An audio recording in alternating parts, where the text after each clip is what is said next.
was the most desirable woman in the world, the fabled Helen, wife to the Prince of Sparta.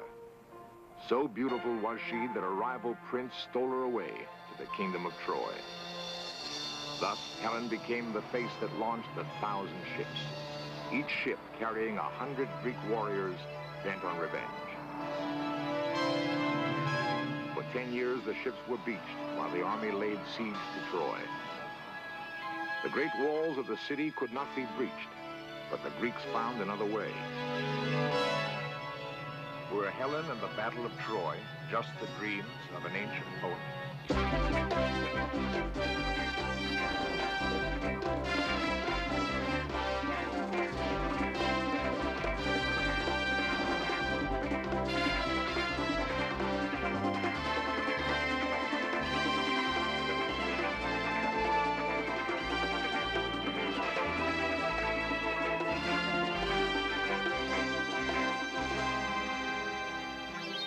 Homer wrote that Achilles chased Hector around the walls of Troy. 3,000 years later, a man of flesh and blood would relive the chase. He was a man possessed. His mission, find the fabled city and the Trojan hoard of gold.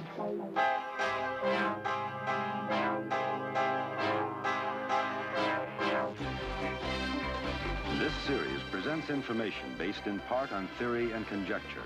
The producer's purpose is to suggest some possible explanation, but not necessarily the only ones, to the mysteries we will examine.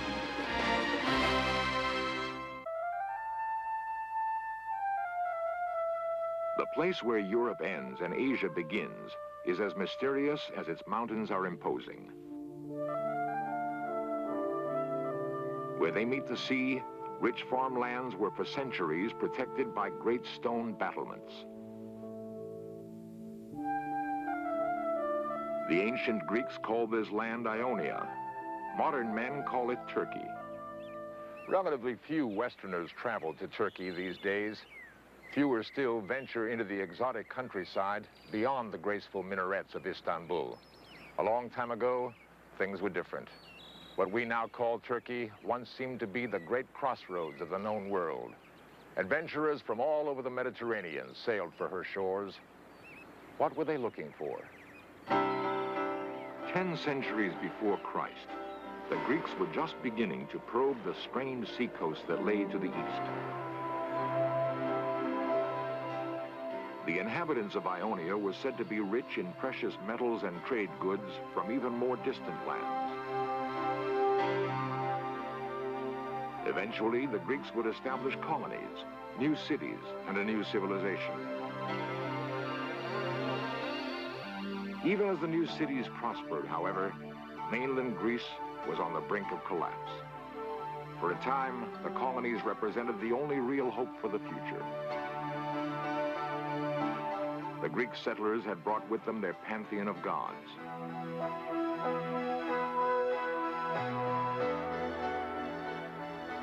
Clearly, the Greeks of this troubled period wanted to keep alive the glories of the past. With their gods came mortal heroes, somehow bridging the gulf between heaven and earth. Of these heroes, it was said, each could do what two men could not do, such as now live upon the earth. No one helped preserve these illusions more than the great bard, Homer. Some scholars believe Homer traveled through the great cities of Ionia in the 8th century before Christ. As he would pass through a city, he would pause to recite a tale or hear one told. Under graceful columns and along busy thoroughfares, storytellers would gather to recite verse. Perhaps it was in this way that Homer first heard the story of Troy. He may have visited the place where the great battle was supposed to have happened. Whether Troy's location was known to Homer or not, he certainly drew inspiration for his retelling of the story from the countryside of its birth. The result was Homer's epic poem, the Iliad. describes the invasion of the Greeks, but nowhere does it mention the gift horse filled with soldiers. By the 18th century, most scholars had concluded that the fall of Troy described by Homer was pure fiction or related to something that happened somewhere else. Many felt that Homer never lived at all, that the work ascribed to him was merely an anthology of folk tales told by many writers. There were a few eccentrics, however, who believed otherwise. The most remarkable of these was a self-made millionaire named Heinrich Schliemann. As a boy, Schliemann had taught himself to read the Iliad in Greek. His fascination with Homer's poem was to become a lifelong obsession. By 1870, Schliemann had made 2 fortunes in Russia and another in the California gold fields. He arrived in Turkey determined to spend every penny of his great wealth, if need be, on realizing his dream, the discovery of ancient Troy. When Schliemann committed himself to an objective, it was with an all-consuming passion uncommon in average men. As Schliemann began his search, he looked over the plain that might once have played host to the armies of Hector and Achilles.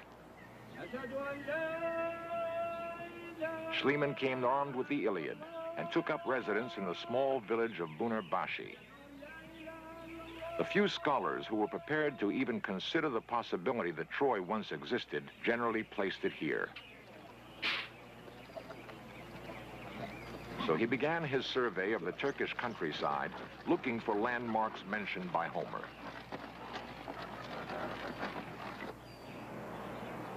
Schliemann had given himself a good layman's education in archaeology. An examination of the area others thought likely revealed nothing to his eye that could possibly relate to Homer's Troy. The springs which Homer described weren't of much help either. Surely their course must have changed dozens of times in the 30 or more centuries since Troy. Before giving up on Bunarbashi, Schliemann decided on another test. Homer had said precisely how long it took Achilles to chase Hector around the walls. There was only one thing for Schliemann to do.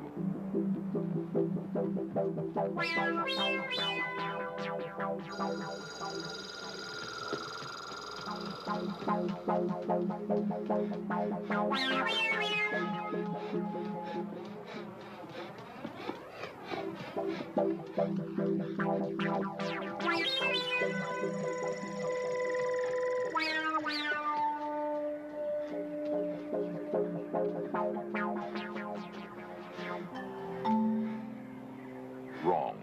The time was wrong. Bunarbashi just didn't fit Homer's facts. Schliemann's detractors had a field day, more convinced than ever that he was a fool or simply crazy. Even Schliemann had to admit he'd picked a big haystack in which to search for his needle. But a grocer's apprentice who had the brains and energy to make himself a multi-millionaire doesn't quit easily. He began to search again, a short distance north of Bunarbashi.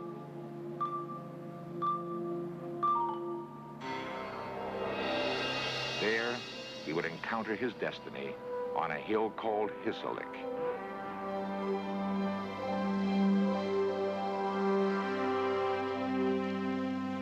The site was less than an hour's march from the sea. If well fortified, it could command the whole plain below.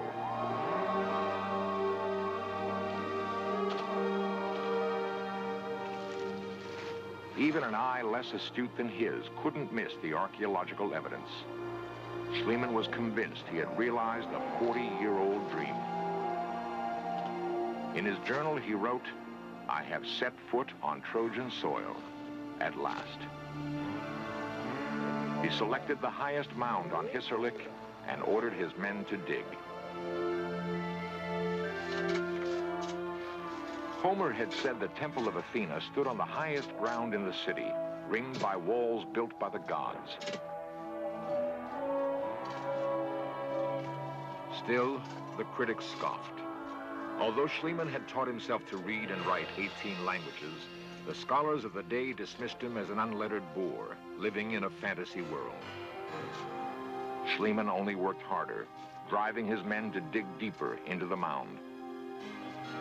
Surely now he would find the proof to quiet those who laughed. Find it he did.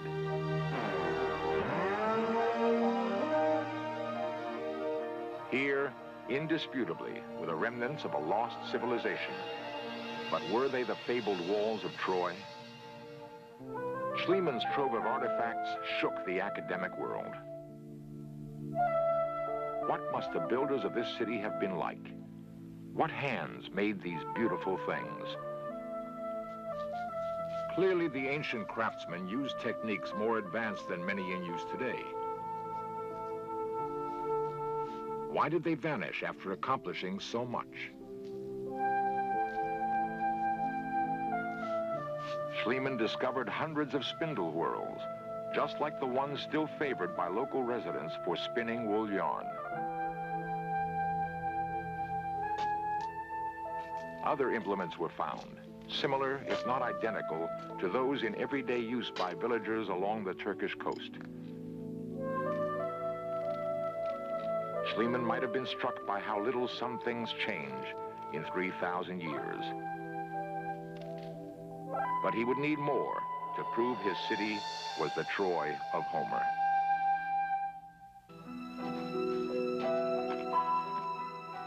Heinrich Schliemann's life had been one long love affair with the legend of Troy. It had taken 4 years to excavate the ruin he thought was Troy. Now, as he walked its ancient pavements, he believed he was following the path Homer had taken so long ago. Schliemann seeing, as through Homer's eyes, the skilled Trojan craftsmen at work in their stalls.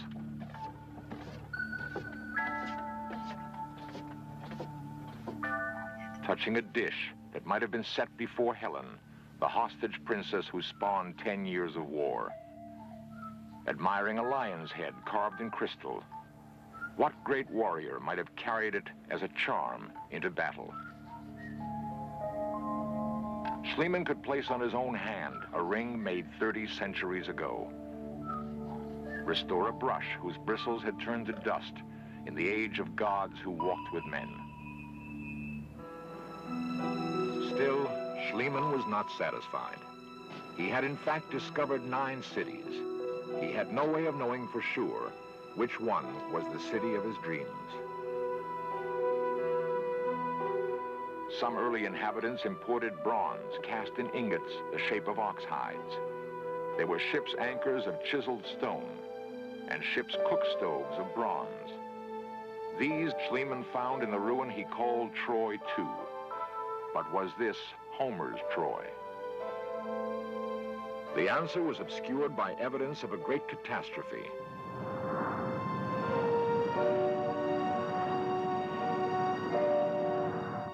Violence more terrible than war had seared the very masonry of the walls. Jewelry was fused into shapeless blobs of metal.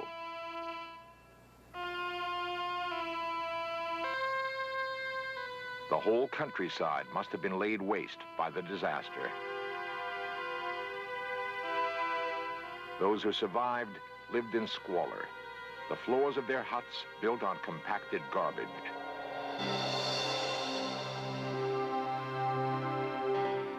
If nothing else, Schliemann had unearthed a monument to the tenacity of man. Fire and sword had raged. Again and again, a city of the living had been raised on a city of the dead.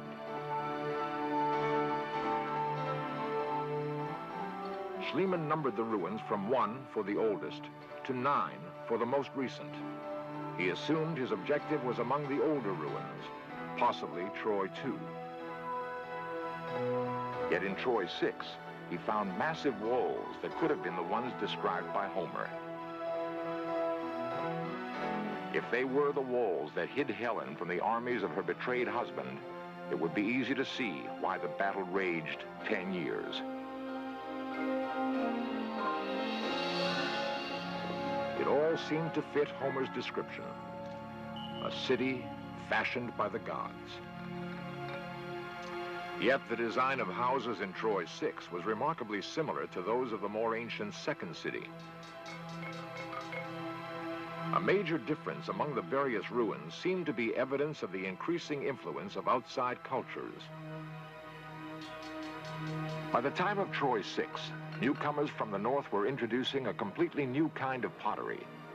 The other arts were also affected by the immigrants. Alexander the Great was a latecomer to Troy, but among the first to build an altar to the old gods. From inscriptions, it is clear Alexander read Homer as fact.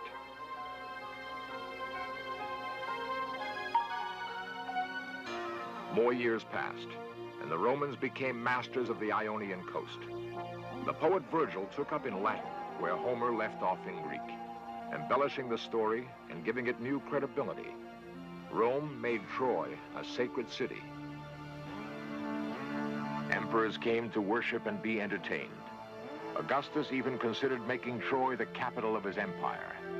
Through it all, minstrels kept alive Homer's poem of glory. This was the world Heinrich Schliemann felt he had rediscovered. But was he seeing only what he wanted to see? So complete was Schliemann's dedication to Homer's Troy that he had taken a young Greek woman to be his bride. He thought she had Helen's blood coursing through her veins. And in a way, all this effort had been intended to restore her heritage. The greatest prize he had not been able to give her. Yet as he was about to give up, Schliemann made his most fantastic discovery. The glint of metal had caught his eye. Schliemann ordered his wife to send the workers away.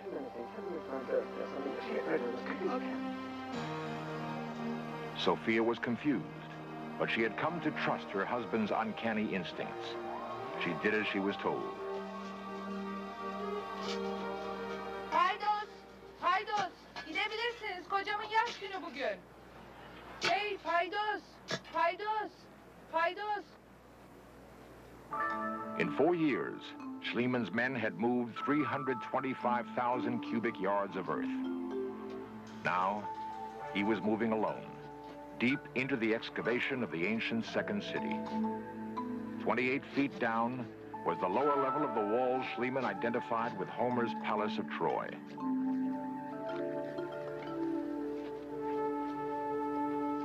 It was here he had seen the flash of treasure.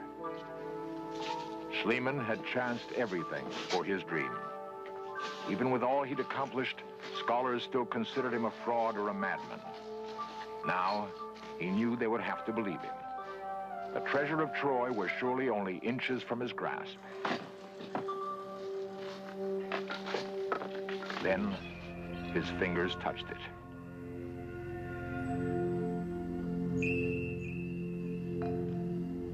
There were 31 large objects of beaten gold.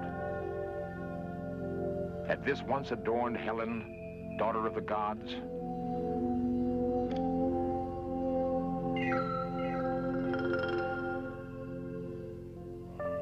The workmanship was unmistakable. Surely this was all the proof the world would need.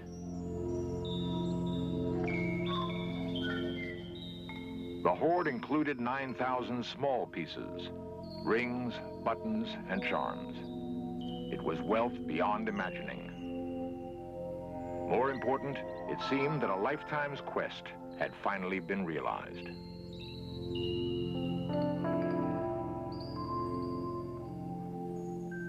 In spite of promises to share the treasure with the Turkish government, Schliemann smuggled most of it out of the country. He held onto it long enough to dress Sophia in splendor. Somehow, Schliemann knew he had fulfilled his destiny and hers by finding the lost treasure of Troy. The collection eventually found its way to the Berlin Museum. Schliemann would go on to other triumphs in archaeology. The Trojan treasure, however, would vanish. In the closing days of World War II, the Americans and the Russians marched on Berlin from opposing flanks. The museum fell under Russian control, but the treasure was already gone. Someone may have hidden it from the bombardment, then died without revealing the secret of its location. It's possible the Nazis stole it for their own use in the headlong flight from the advancing Allies. No one really knows. Happily, perhaps, Schliemann didn't live to see the day that the prize he struggled so hard to win would vanish again without a trace. Little has changed in Turkey in the 100 years since Heinrich Schliemann came here to play out his dream of finding Troy. Caravans still follow trade routes that were ancient even in Homer's day. Old men still sit in the shade and tell stories. It is the custom here, and was so long before Homer's time. Tragedy and disaster are also familiar in this fabled land.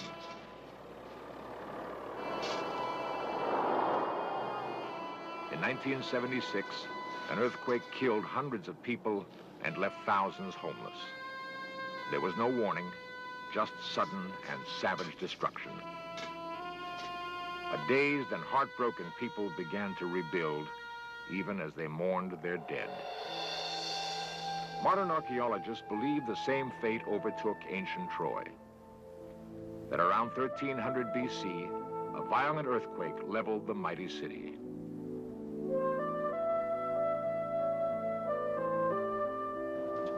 Before the city could be rebuilt, barbarians attacked from the north and put the survivors to the sword.